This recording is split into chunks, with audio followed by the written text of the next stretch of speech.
Bismillahirrahmanirrahim.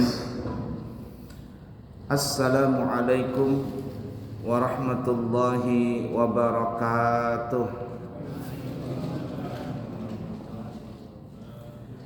Alhamdulillahi rabbil alamin.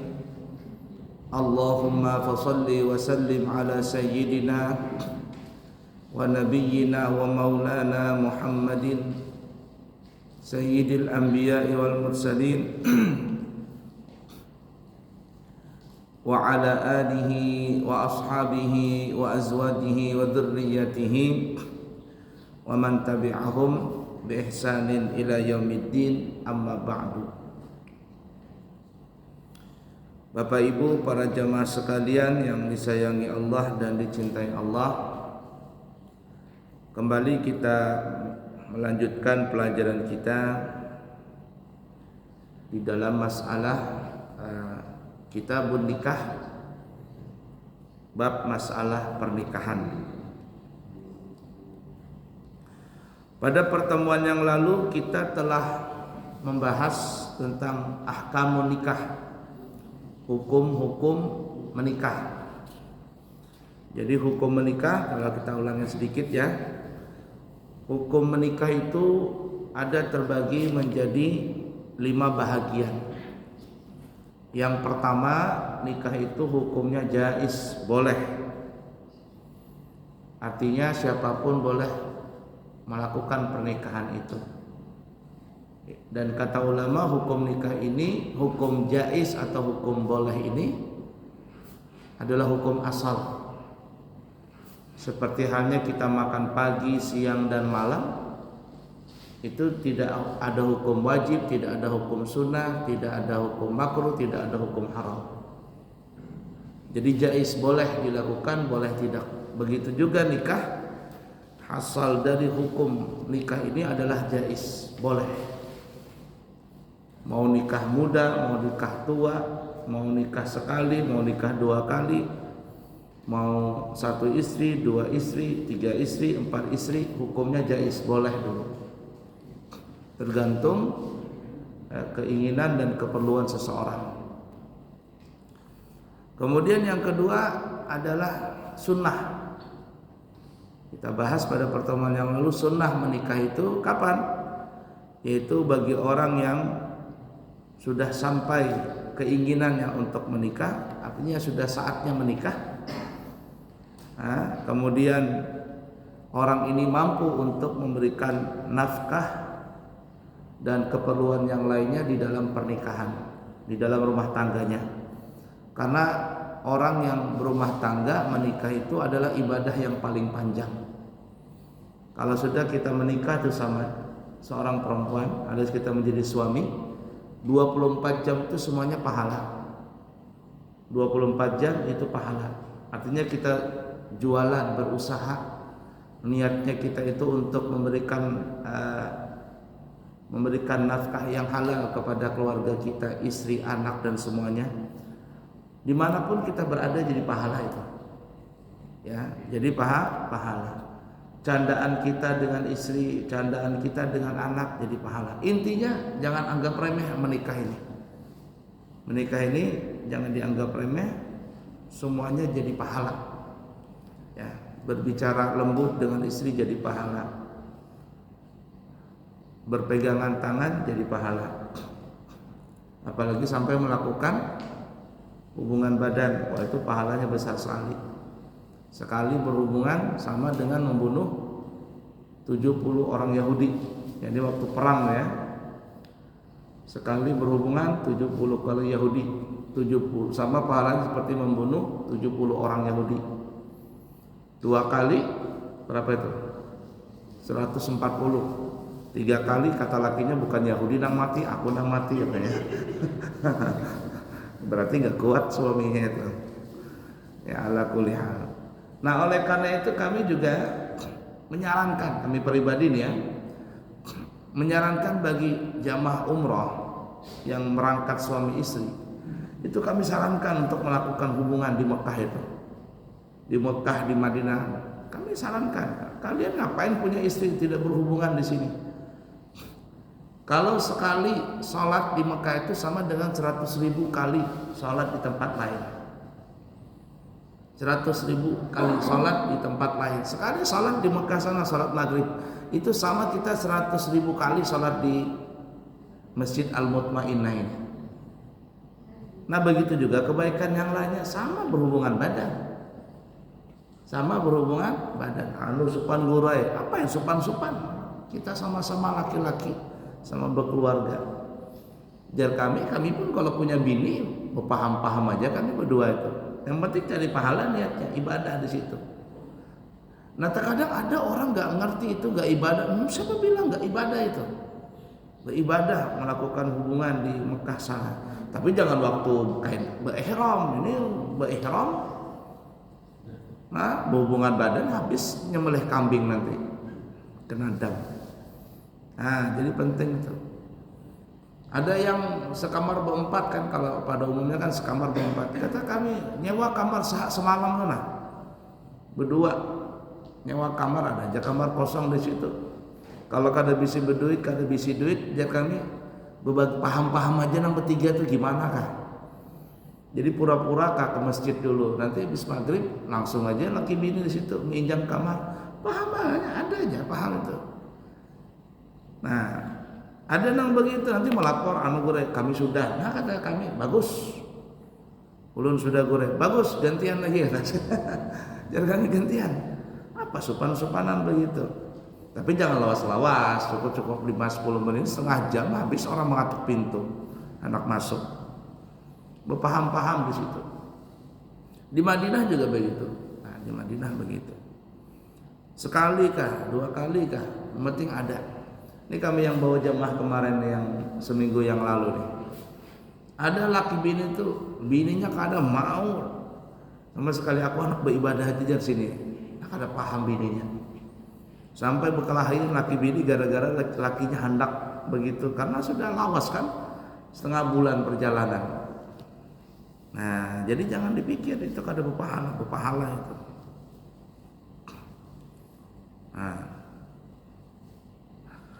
Nah, jadi hukumnya yang kedua sunnah. Apabila ada sudah kemampuan untuk menikah, finansial dan lain sebagainya, kemudian juga memang saatnya untuk menikah. Nah, maka hukumnya sunnah. An-nikahu sunnati faman raghiba an sunnati falaysa minni. Nikah itu adalah sunnahku. Artinya itu adalah sunnah daripada fitrah manusia dan Nabi melakukan itu. Siapa yang membenci nikah maka dia bukan golonganku. Nah, jadi kalau ada orang hidup membujang, ada mau menikah, itu bukan umatnya Nabi. Kalau memang dia sudah ada kemampuan untuk menikah tapi nggak mau menikah. Yang ketiga kata ulama wajib. Kapan itu?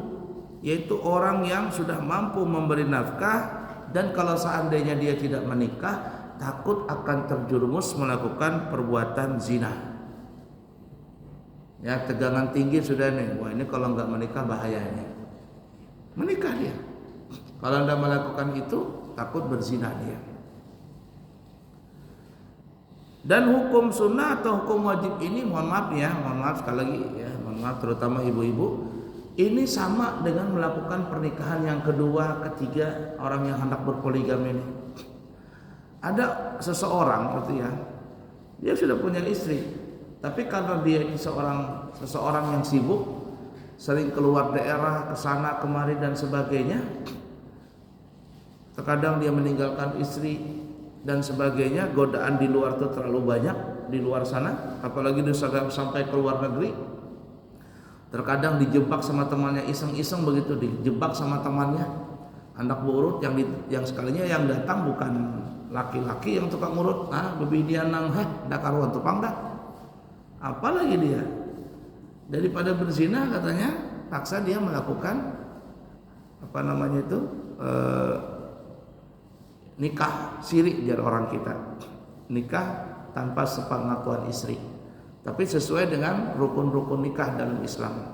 Nanti kita sebutkan setelah ini arkanul nikah, rukun-rukun nikah. Ada yang melakukan itu, mau nggak mau ketahuan bininya, sarik bininya, Mau bagaimana katanya, daripada aku berzina katanya. Nah, istrinya terkadang nggak mau ikut karena ada kesibukan di rumah tangganya sendiri atau apa dan sebagainya. Daripada seperti itu. Ulama tuh banyak begitu. Jadi ulama ini yang sering kesana kemari, berlayar kesana kemari itu ya. Terkadang seminggu 2 minggu hanya boleh ke rumah, itu membahayakan itu. Jangan-jangan biasanya ada bini di tempat lain itu. Ya, ada seperti itu. Untuk apa? Supaya tidak masuk dalam perzinahan. Nah, ya ala kulli hal memang keperluan orang menikah itu sama keperluan orang makan. Ya, ada yang gancang, ada yang tidak gancang, macam-macam. Artinya yang perlu sepiring aja cukup, ada yang 2 piring, ada 3 piring, ada. Dan itu lumrah manusia ya. Itu lumrah manusia, itu namanya nafsu. Jadi nafsu ini selama disalurkan di jalan syariat, yakni disalurkan kepada yang benar, itu tidak berdosa. Selama syariat sesuai dengan syariat. Nah, itu nafsu, fitrah manusia. Tapi kalau sudah hawa nafsu, nah ini hawa. Nafsu dengan hawa itu ada berbeda. Nafsu kita sebagai manusia, nafsu kepingin makan, nafsu kepingin tidur, nafsu ingin, itu fitrah manusia. Selama seseorang itu masih punya nyawa, masih punya keinginan itu, masih punya keinginan ini dan itu dan sebagainya. Nah, selama nafsu itu diarahkan dengan yang baik sesuai dengan syariat, dia nggak berdosa. Tapi kalau sudah hawa nafsu, artinya melebihi daripada keinginan yang sewajarnya sehingga melampiaskannya bukan dalam syariat. Hawa namanya. Ya, sudah punya istri ada bisa melampiaskan dia punya keinginan dengan istrinya, tapi dia tidak mau. Dia melampiaskan itu dengan perselingkuhan, perzinahan dan sebagainya. Haram hukumnya ini. Hawa nafsu namanya. Itu sudah masuk hawa. Itu yang dilarang oleh agama kita. La ilaha illallah Muhammad Rasulullah sallallahu alaihi wasallam. Nah, jadi yang kedua ini hukumnya wajib bagi orang yang sudah mampu untuk melakukan pernikahan, yang bisa memberikan finansial, dan dia juga takut berzina. Kalau seandainya tidak melakukan pernikahan, dia takut berzina umpama. Kemudian yang keempat, makruh bagi orang yang tidak mampu memberi nafkah. Ibarat kata hendak hati ingin memeluk gunung, tapi apa daya tangan tak sampai. Keinginan menikah ada, sudah saatnya sudah menikah, tapi nggak punya pekerjaan, nggak punya biaya untuk menafkahi istrinya, anaknya. Jangankan untuk anak istrinya, dia saja mau nafkah untuk dia sendiri susah. Nah, yang kondisi seperti ini haram, makruh hukumnya dia menikah. Kalau nikah cuma modal cinta tanpa ada biaya, tidak boleh. Ya, cinta itu bukan hanya materi, tapi kalau materi, kalau seandainya cinta nggak ada materi, cinta bisa mati. Cinta itu bukan uang, tapi kalau cinta nggak ada uang, cinta bisa mati. Ada orang menikah, aku biar nggak apa-apa lah suamiku begitu, aku penting sama dengan dia. Tidur beralaskan koran, makan nasi pakai garam nggak apa-apa. Pertama sebulan 2 bulan, 6 bulan berikutnya seperti itu, mulai sudah cinta luntur. Cinta itu bukan harta benda, tapi kalau tidak ada harta benda, hilang cinta itu. Berapa banyak orang zaman sekarang ini, istri menggugat cerai suaminya karena suaminya sudah tidak bisa diandalkan lagi untuk mencari nafkah. Nah, itu tuh bahaya ya.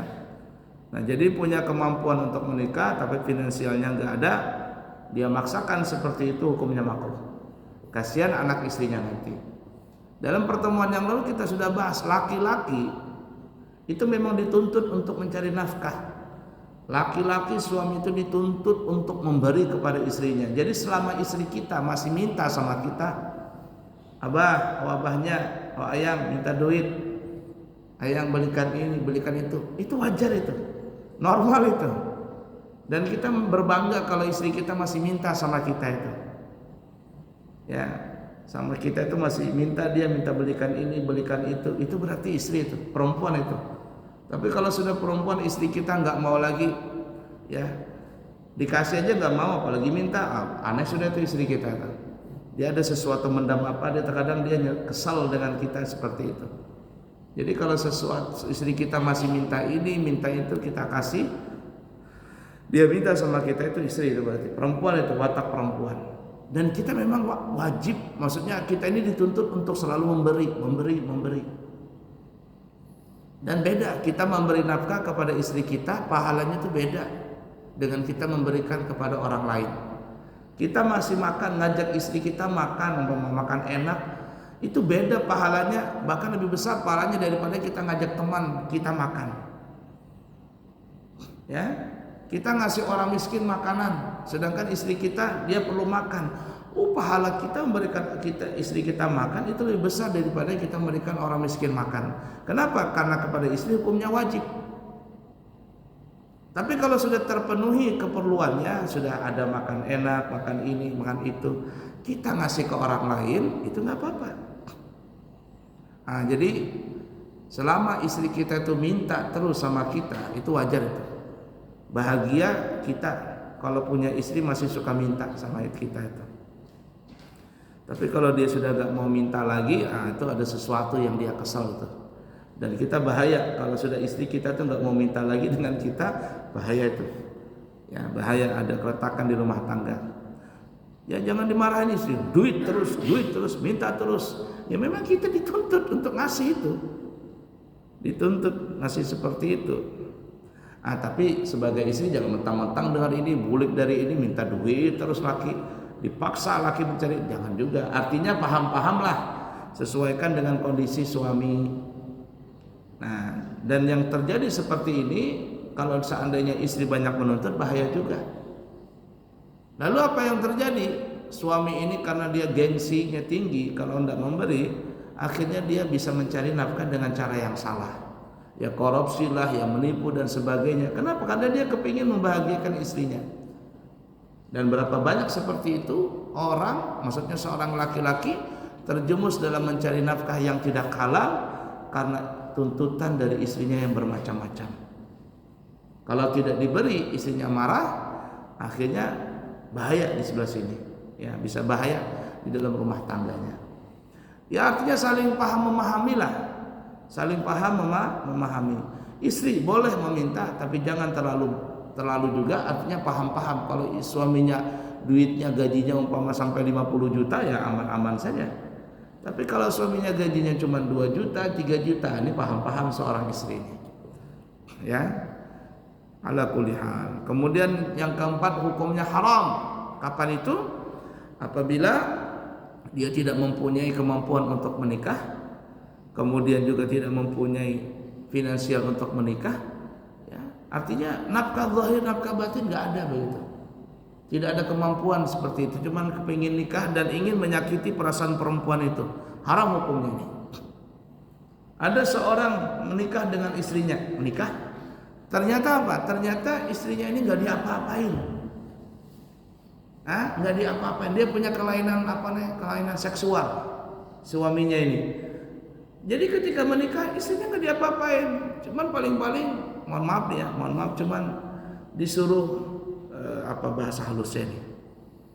Ya disuruh membuka pakaian begitu, kemudian suaminya melakukan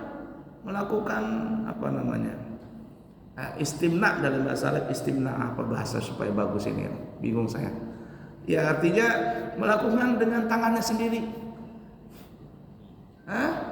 Onani sendiri, istrinya ada kelainan jiwa seperti itu.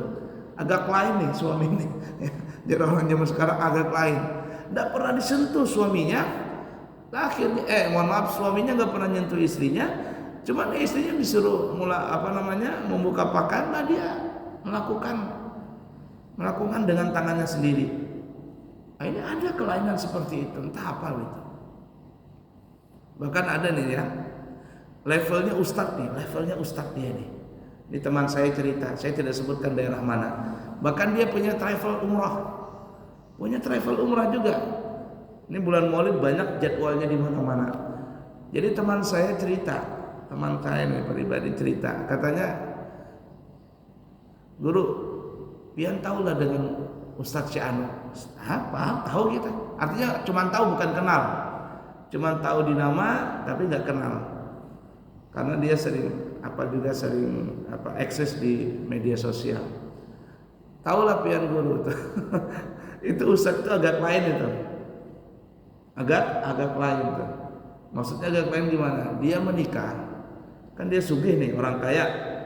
Jadi bapak mamanya menikahkan dia dengan seorang perempuan. Perempuan cantik dan sebagainya. Pestanya mewah.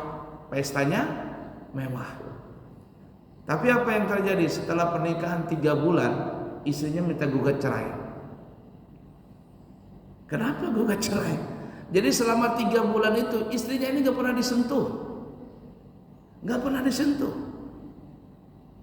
Kenapa gak pernah disentuh? Nah itu dia dulu tuh muridku Gurai. Si Ustadz ini dulu tuh muridku Bahar itu. Cuman waktu di pondok agak lain, dia punya kelainan seksual. Artinya dia suka dengan sejenis. Itu penyakit di pesantren itu. Kalau nggak ditegah itu bahaya itu. Nah, jadi punya kelainan seksual. Kalau kelainan jiwa gila berarti ya. Kelainan seksual, dia tuh suka dengan sesama laki-laki. Jadi selama 3 bulan menikah dengan istrinya nggak diapa-apain istrinya. Lalu apa yang terjadi? Istrinya gugat cerai. Mewahnya itu pernikahan, coba bayangkan. Yang seperti ini hukumnya haram dia. Hukumnya haram. Kelainan jiwa, kelainan seksual. Banyak sekali zaman sekarang tuh banyak sekali. Yang pada minggu lalu saya cerita juga itu, jamaah saya itu agak lain juga itu. Ya, yang transgender saya bawa umrah. Transgender itu saya bawa umrah kemarin. Bingung saya mau taruh di mana ini. Akhirnya saya sekamar dengan dia. Ininya dadanya besar, rambutnya panjang. Wah, betul kayak perempuan. Cuman dia sebelum berangkat ini 3 bulan dia latihan untuk menghadapi laki-laki itu dengan wajar saja. Transgender. Saya sudah cerita pada minggu yang lalu. Sekarang alhamdulillah dia sudah mulai berubah, sudah mulai sholat dan sebagainya. Ala kulli hal. Jadi hukum nikah yang diterima itu bisa jadi haram apabila dia tidak punya kemampuan finansial, ya, tidak ada kemampuan untuk menikah dan ingin menyakiti perempuan. Ada orang yang finansial ada, kemampuan menikah ada, tapi dia dendam dengan perempuan. Entah trauma apa begitu. Ketika dia punya istrinya ini disiksanya, diapainnya, ada seperti itu. Artinya ada niat-niat yang jelek dengan niat-niat yang jelek kepada pasangan hidupnya nanti.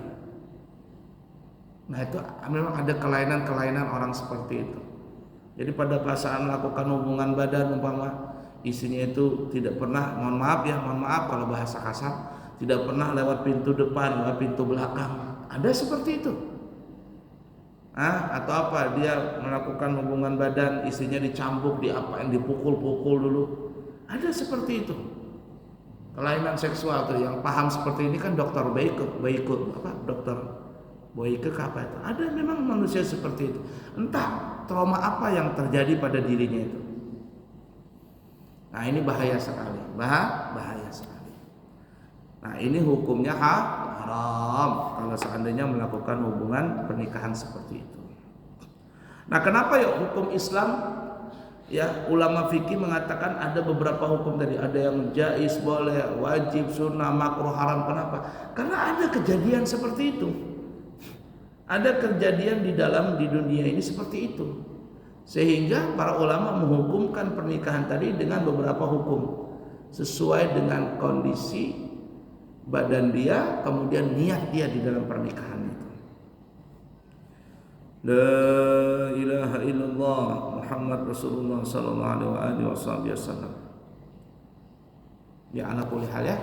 Mungkin Bapak Ibu banyak juga mendengar kisah-kisah seperti itu. Nah, karena itu memang ada di dalam dunia ini, sehingga para ulama memberikan beberapa hukum dalam bab pernikahan.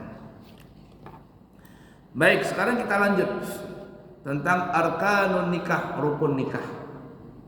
Nah, di dalam apa namanya di negara kita Indonesia ini, nikah itu secara hukum kita terbagi menjadi dua.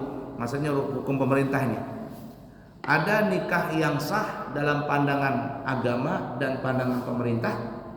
Ini nikah yang di KUA sesuai dengan syarat dan prosedur yang ada.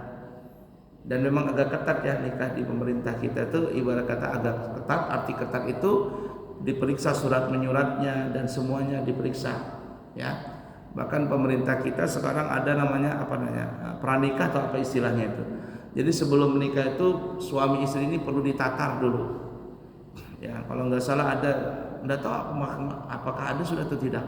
Dulu wacana ada seperti itu. Jadi mungkin ada seminggu atau 3 minggu atau 3 bulan atau apa gitu ya, nggak paham juga. Jadi sebelum nikah ini suami istri ini diberikan penataran dulu. Bagaimana supaya menjadi suami yang baik, sebagai istri yang baik, dan seterusnya dan seterusnya. Nah, kenapa? Karena tingkat perceraian di negara kita ini lumayan tinggi. Di Balikpapan tuh setiap tahun tuh janda itu banyak sekali tuh. Ya, ribuan, 1000, ada 700 lebih mungkin janda di Balikpapan tuh. Mungkin 1000 lebih dalam setahun perempuan menjadi janda. Dan kita hati-hati laki-laki ya, jangan mencari janda. Artinya gadis memang cantik tapi janda lebih menarik katanya. Kan ada istilah seperti itu. Janda semakin di depan itu. Gadis memang cantik tapi janda lebih menarik. Tapi lihat ya psikologi nih ya. Kalau seorang perempuan ingatin ya, dia sudah menikah lalu dia menggugat cerai suaminya karena ekonomi, artinya suaminya bekerja tapi istri ini tidak merasa puas dengan gaji suaminya, tidak puas dengan pokoknya masalah finansial lah. Lalu sang istri ini menuntut cerai gara-gara seperti itu. Ini perempuan hati-hati kalau dinikahi. Janda ini maksudnya. Kalau seandainya ada laki-laki menikah dengan perempuan seperti ini lagi, dia akan mengulang sifatnya itu kepada suami yang kedua itu. Artinya kalau suami yang kedua ini tidak bisa memberikan, tidak memuaskan keinginan hatinya di dalam masalah keinginan dunia, dia akan menggugat cerai lagi kepada suaminya itu. Kalau menggugat cerai itu masih lumayan. Yang bahaya itu kalau perempuan itu tetap menikah dengan suaminya tapi dia berselingkuh dengan laki-laki lain untuk kepuasan dirinya sendiri. Nah, itu terjadi itu. Makanya ada psikologi yang mengatakan begini ya, sifat perempuan itu, hati perempuan itu terbagi menjadi 3 bahagian di dalam rumah tangganya. Pertama, perempuan itu ingin menikah karena dia menikah itu ngelihat laki-lakinya. Kalau laki-laki itu dia merasa nyaman, merasa ganteng tampan, dan ganteng tampan itu kan relatif ya. Karena perempuan tuh ada yang saya kepingin laki-laki yang six pack, tinggi ini tuh. Tapi ada juga perempuan yang aneh. Aku nggak suka laki-laki yang six pack tinggi. Aku suka laki-laki yang gendut. Aku suka laki-laki yang gemoy. Ada seperti itu, aneh juga perempuan itu. Nah, perempuan terkadang dia mandang fisik pertama kepada pasangannya. Kalau perempuan ini mandang fisik pertama kepada pasangannya, ini masih aman ini. Masih aman. Selama kita bisa mengandalkan fisik kita, menjaga fisik kita, dia mah senang-senang saja. Masalah mau dapat di rumah itu ada nasi dan tidak nasi, ada nasi artinya basap kah tidak basap kah dapur, itu dia pikiran yang kedua. Yang penting dia senang dulu. Yang pertama ini, cuman ini sebentar saja. Perempuan sebentar aja, paling-paling setahun aja begitu. Yang kedua ini yang paling panjang, perubahan sifat perempuan ini. Ini yang paling panjang. Apa itu? Hatinya itu bukan lagi mandang suaminya, mau ganteng kah mau jelek enggak urusan. Yang penting dia punya keperluan kepuasan diri ini itu terpenuhi. Artinya harus punya pakaian, punya emas, punya baju ini itu dan sebagainya. Harus itu dia. Ini yang paling berat nih dihadapin sama suami seperti ini. Kalau seandainya suami tadi tidak bisa memberikan keinginan daripada istrinya tadi, di sini banyak kasus nih. Banyak kasus. Ada 1-2 atau kasus seperti itu. Apa yang terjadi? Ya kalau masih gugat cerai masih lumayan. Lihat di KUA itu. Yang mana yang paling banyak menggugat cerai, laki-laki atau perempuan? Banyak perempuan yang menggugat cerai. Dan salah satu faktornya adalah karena suami tidak bisa memberikan finansial yang merasa perempuan itu kurang cukup tadi. Terjadi banyak sekali itu, banyak sekali di KUA. Nah, fase yang kedua ini perempuan ini dia keinginannya terpenuhi, ini paling parah ini. Bahkan terkadang dia bisa melakukan perselingkuhan dengan laki-laki lain karena gara-gara ini. Makanya tidak salah kalau kita nonton sinetron ya, itu ada sinetron yang seperti itu. Sinetron yang seperti itu ada. Kenapa? Karena kehidupan memang ada seperti itu. Berani meninggalkan suaminya lalu dia ikut dengan laki-laki lain karena faktor ini, keinginan perempuan ini. Dan itu sifat perempuan ya, kepingin ini, kepingin itu, dia kepingin punya emas, punya baju mewah, punya ini, punya segalanya, punya motor, punya mobil. Dan disitulah suami terkadang ya tadi nggak tahan karena ingin membahagiakan istrinya sehingga suami tadi mencari nafkah dengan cara yang tidak halal karena dituntut oleh istrinya tadi. Oleh karenanya ya kata ulama, kenapa Allah Subhanahu wa taala memberikan kenikmatan di surga itu berbeda antara laki-laki dengan perempuan. Kalau laki-laki itu banyak diiming-imingi dengan apa ya? Dengan bidadari. Bidadari bahkan ada entah di mana riwayatnya. Saya belum pernah tahu riwayatnya. Cuma ada guru mengatakan laki-laki yang bujang kalau meninggal dunia, seorang laki-laki nih meninggal dunia tapi bujang dia belum pernah menikah, lalu masuk surga, Allah akan berikan dia 12.000 bidadari. 12.000 bidadari itu satu kecamatan atau 3 kecamatan tuh punya dia semua tuh. 12.000 bidadari.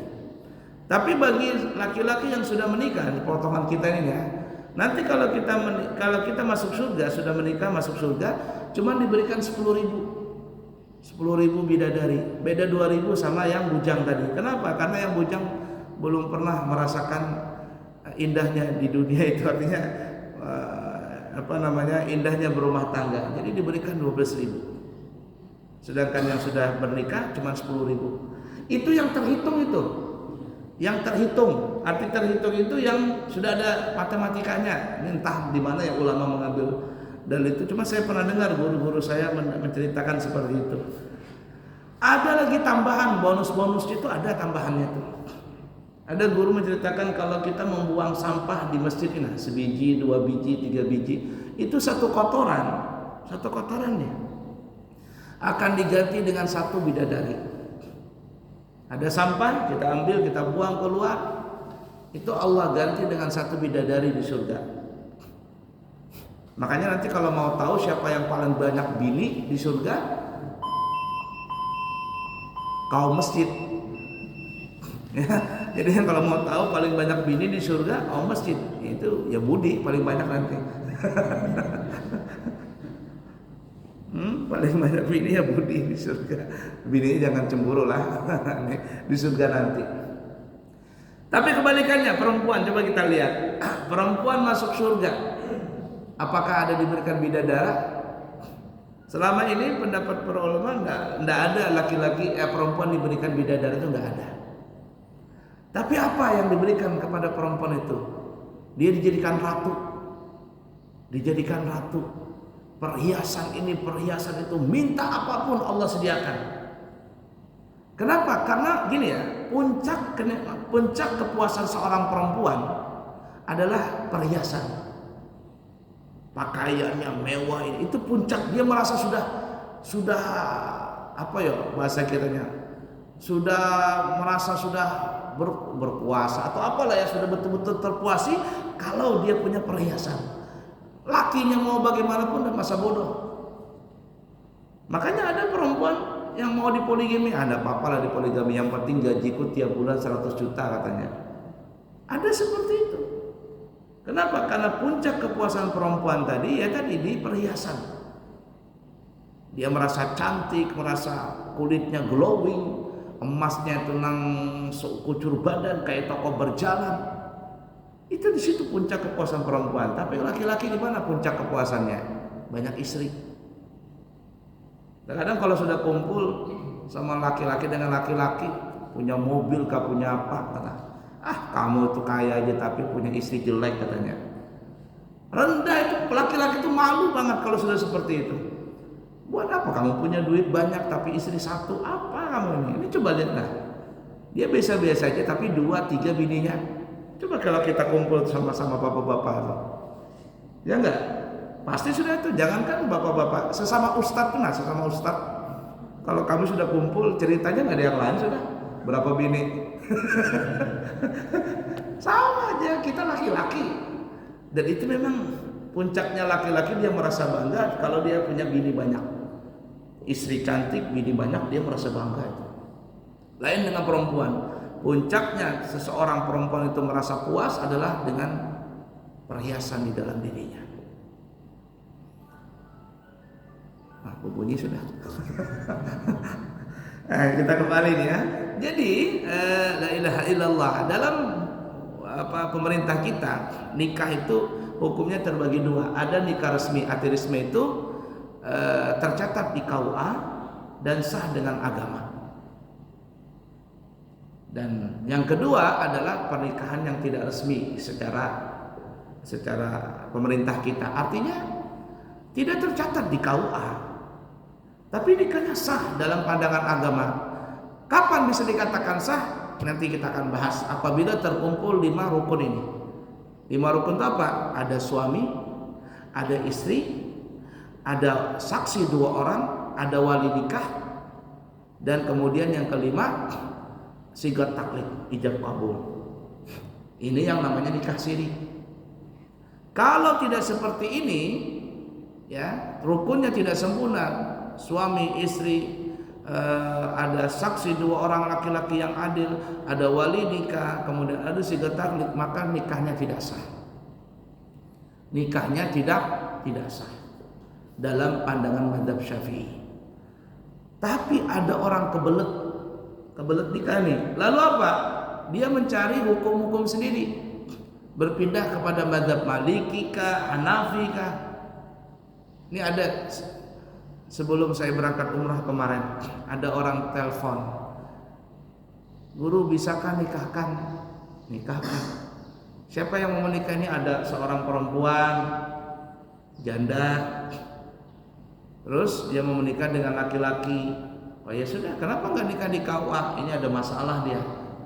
Masalahnya di mana? Laki-laki ini punya istri. Nah terus dia mau menikah dengan perempuan ini, dengan janda ini. Nah terus kenapa maksudnya? Nah, kalau nikah ketahuan istri kan nggak boleh. Jadi mau nikah diam-diam. Tapi keluarganya si perempuan ini mau-mau aja. Anaknya ada, mau semuanya. Nah terus, cuman masalahnya si perempuan ini nggak ada apa namanya, nggak ada kakaknya, nggak ada pamannya, nggak ada, semuanya nggak ada. Jadi gimana maksudnya? Ya jadi pian disuruh menikahkan sebagai wali. Nah, walinya perempuan. Wah, kata kita mana bisa seperti itu? Nggak bisa, kami nggak berani kejar kita. Nah akhirnya apa? Kami terus gimana wali? Cuman ada anak dan sebagainya. Lalu kita sebutkan wali-wali nikah. Nanti kita akan sebutkan ya urutan sebagai wali nikah perempuan itu siapa-siapa yang boleh menjadi wali nikah. Kita urutin begitu. Satu pun kita sebutkan 1 sampai 8 itu, 1 sampai 8 itu tidak ada semua. Biar kami tidak berani menikahkan. Lalu gimana ini? Cari aja penghulu liar, PNS, penghulu nikah siri. Entah gimana itu. Nah, banyak terjadi entah di luar Balikpapan atau mungkin di Balikpapan juga ada. Seseorang perempuan itu mentahkim. Arti mentahkim itu dia mengangkat seseorang laki-laki menjadi walinya dia. Padahal tidak ada ikatan wali, tidak ada ikatan keluarga dengan laki-laki ini. Tapi berani si perempuan itu mengangkat seorang laki-laki untuk menjadi wali nikahnya. Madhab kita nggak boleh. Tapi ada yang mengakal-akalin. Kenapa katanya? Di dalam madhab Hanafi itu tidak wajib, dalam madhab Maliki atau Hanafi tidak wajib seorang perempuan itu pakai wali nikah, tidak wajib. Yang penting ada 2 saksi. Ini sering terjadi di Balikpapan ya. Ya, jadi seseorang ini diangkat oleh perempuan tadi. Jadi perempuan ini bilang, wahai ustadz atau kiai, saya meminta atau mengizinkan engkau sebagai wali, sebagai wali nikahku, dan nikahkanlah aku dengan laki-laki itu. Jadi seorang perempuan ini mentahkim atau mengangkat seorang laki-laki ini menjadi wali nikahnya, menjadi wali hakimnya. Ya, jadi sebagai wali hakimnya. Padahal wali hakim itu tidak bisa seorang laki-laki yang sembarangan. Wali hakim itu adalah resmi. Yang kita sekarang ini namanya adalah kepala KUA. Tapi terkadang ya tadi ada orang yang berani-berani seperti itu. Karena si ustadz ini dapat duit 1 juta 2 juta, berani nikahkan tadi. Dalam mazhab kita tidak boleh seorang laki-laki diangkat oleh seorang perempuan yang mana laki-laki itu dijadikan wali hakimnya. Oh, nggak bisa. Wali hakim itu cuma 1. Kepala KUA sekarang kita ini. Penghulu pun bukan wali nikah, bukan wali hakim itu. Bukan wali hakim namanya. Nah, ini sering terjadi. Nah, kalau saksi itu ada aja. Saksi pun sembarangan. Yang penting ada 2 orang saksi nikah. Katanya sudah sah. Katanya. Oh, tidak bisa sembarangan seperti itu. Ini banyak kasus-kasus di Balikpapan. Terutama ya tadi janda sengketa itu. Janda sengketa itu tidak tahu mana surat cerainya apa semuanya. Tiba-tiba ingin menikah dengan laki-laki lain. Laki-lakinya juga terkadang bermasalah. Sudah punya istri lah, apalah. Nah itu. Katanya daripada berselingkuh lebih baik nikah. Nikahnya aja nggak sah, sama aja berselingkuh. Nah itu. Cuman dia tadi berani-berani mengambil pendapat ulama yang lain. Karena pendapat ulama yang lain seperti Hanafi mengatakan tidak wajib pakai wali nikah. Dalam mazhab yang lain kalau tidak salah Maliki boleh wajib pakai wali nikah tapi tidak wajib pakai saksi. Yang para Syiah Rafidhah itu lebih parah lagi.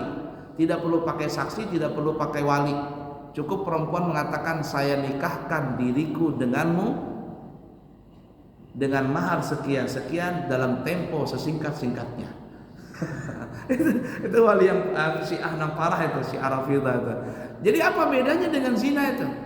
Jadi si perempuan ini menjadikan dirinya sebagai istri, sebagai calon istri plus menjadikan dirinya sebagai wali hakim. Dan tidak perlu pakai saksi itu.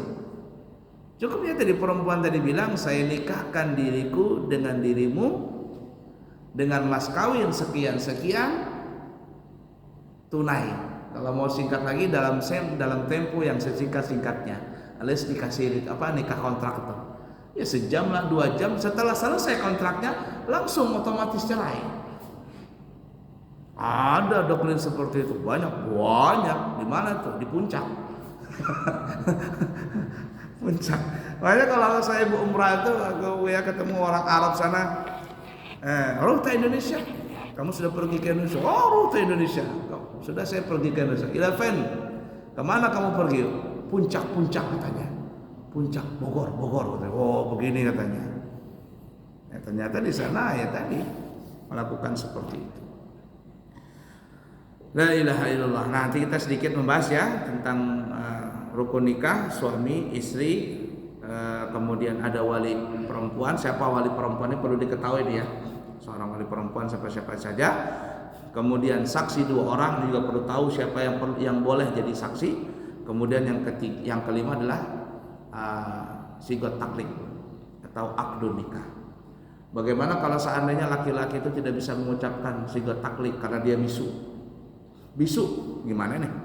Nah, saya nikahkan engkau dengan Purwana binti Fulan mas kawinnya sekian. Oh, apa begitu nanti? Bisu. Nanti ada cara khusus ya orang bisu yang menerima sigat taklik itu menerima ijab kabulnya gimana itu ya, insyaallah nanti kita akan bahas di kesempatan yang akan datang. Baik, cukup sekian, semoga ada manfaatnya dan mudah-mudahan kita semuanya punya istri ya, punya anak, suami-suami di antara kita Allah anugerahkan keluarga kita keluarga yang sakinah, mawaddah warahmah, dijauhkan dari gangguan-gangguan di luar ya, gangguan-gangguan dari luar yang ingin mengganggu keluarga kita, dan insyaallah kita selamat dunia sampai ke negeri akhirat bersama suami-suami di antara kita, istri-istri kita dan anak cucu kita semuanya. Amin ya rabbal alamin. Subhanakallahumma wa bihamdika asyhadu an la ilaha illa anta astaghfiruka wa atubu ilaihi wa akhiru kalam. Wassalamu alaikum warahmatullahi wabarakatuh.